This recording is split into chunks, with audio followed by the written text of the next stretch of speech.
Hi Jeff, tell me a little bit about you. What do you want to know?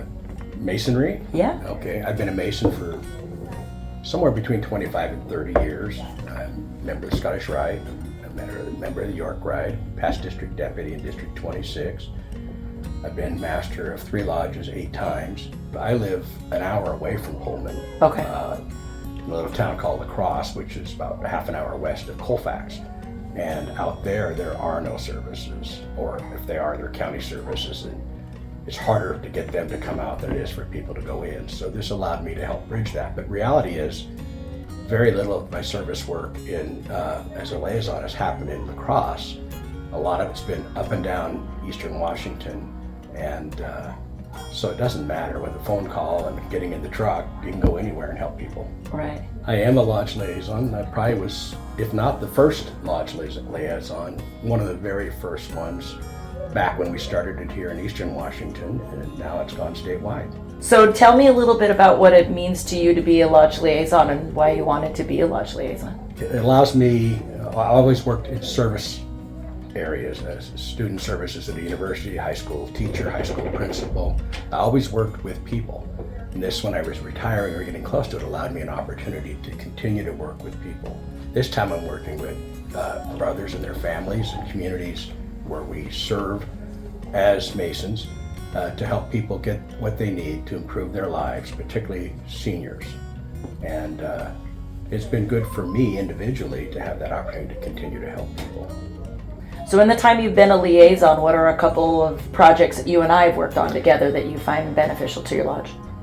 Well, I don't know how directly beneficial it is to the lodge, but helping our community, maybe just before COVID, you and I worked on serving a low-income apartment complex in the town of La Crosse. We have 9 apartments that are operated by our chamber. It's a group called La Crosse Community Pride.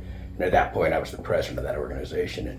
And you graciously came down and met with our, mostly ladies that didn't know how to access support. And by giving them some information and some pamphlets and some contacts, they've been able to go forward and get support they needed that was there for them. They just needed to know how to access it. So that's been a very beneficial thing that I would never have done had I not been a liaison.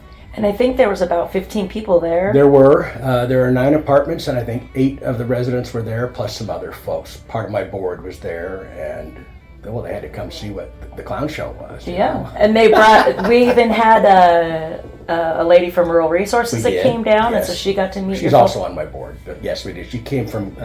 She's on council on aging from Whitman County.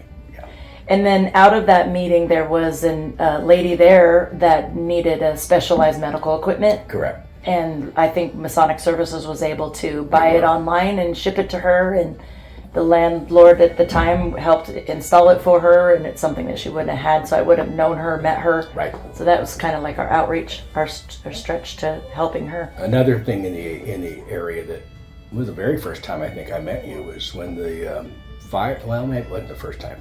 Maybe it was. It was. When the fire happened at Malden, the way people came out of the woodwork to support that lodge and that community was just amazing. And I know that you went above and beyond to help not just the Masons, but the entire community there. You still do. Some of those on-rail guys you're still dealing with. I know, right?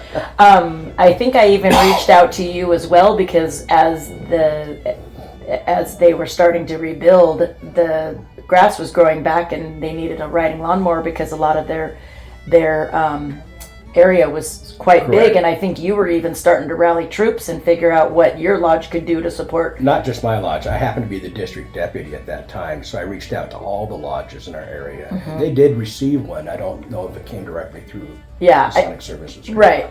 Yeah, he ended up getting one, but just the fact that we were looking. Yeah, that I could just reach out to you and it didn't matter because you were so physically close to that, and that was a need. Yeah, that one's only an hour and 10 minutes from my house. It's really close. It's really super close. Tell me a little bit about how Washington Masonic Services has been a support for you and being a liaison or having tools at your discretion. Right. For those. One of the things that we've done in the last few years is we've established a warehouse for medical supplies that, our lodge in Pullman is large enough that we have plenty of storage room. Plus I have a big garage. And so we have a number of medical devices that are available for people to use as they need them. Some of them are being used right now, actually, from that supply here in Spokane. I have a fella I know who had knee surgery last week, and he needed a walker and a commode and those sorts of things, and we were able to, from that supply, provide them to him. And then when he's done, they'll come back to my service and we'll use them out again. So that's it's nice to have it. I'm willing to jump in the truck and go wherever I need to within reason to get those to folks. I didn't have to bring those up here. He happens to be a pastor in La Crosse, and so he was able to get them down in our area. I think that's great. Early on, we talked about a database for widows and elderly brothers. And although we haven't got a lot of traction off the widows side in our lodge, we have been able to support brothers throughout the district. And I know that I've contacted you to have you as a social worker reach out to some of these fellows and see what we can do to support them. And they've been very gracious about it, grateful to get the help. So it's all good stuff. Yeah. What would you say to somebody that is thinking about becoming a lodge liaison? Well, first of all, I'm glad to see we're starting to see it grow, and we're getting more and more. I think we're around 40, 45 lodges who now have liaisons around the state. If you want to support your community and you believe in the goals and aspirations of being a Mason and what we try to do for the public, and then this is a great way to go about it. You know, you don't have to have any special skills. You just have to have a desire to help, and a phone, and a truck, or a car. And a truck, and a car, and a walker, and a dog. No, it's a great way to support the community that we believe in and want to make better. I would like to see it grow. I think that what we're doing here with all of the medical equipment you have access to through Scottish Rite and other organizations, that we should have these depositories around the state. They don't have to come from this valley of Scottish Rite. They can come from anywhere, but like up in the Okanagan, it'd be good to have one up in that area. I'm not going to go up there. That's just way too far. I go up there a couple times a year, but there's guys up there that could do the job and easily do the work. Same across the state center of the state, on the west side, wherever you want to be. There's a way to make this work more, and there's certainly resources available. I'm excited about the scholarship programs that's coming in through Washington Masonic Services. That has nothing to do with the liaison program, but it's valuable to the communities we serve. And one of the it's not written as such, but one of the reasons I got into Masonry, one of the things that I saw was the support of public education. And being a high school principal, I saw it a lot. And that's one of the things that got me started in being a member of the craft. And it's changed my life a lot. It really has been I think it's brought to the surface my desire to serve others, more than it already was. I love it. Yeah. See why I love him?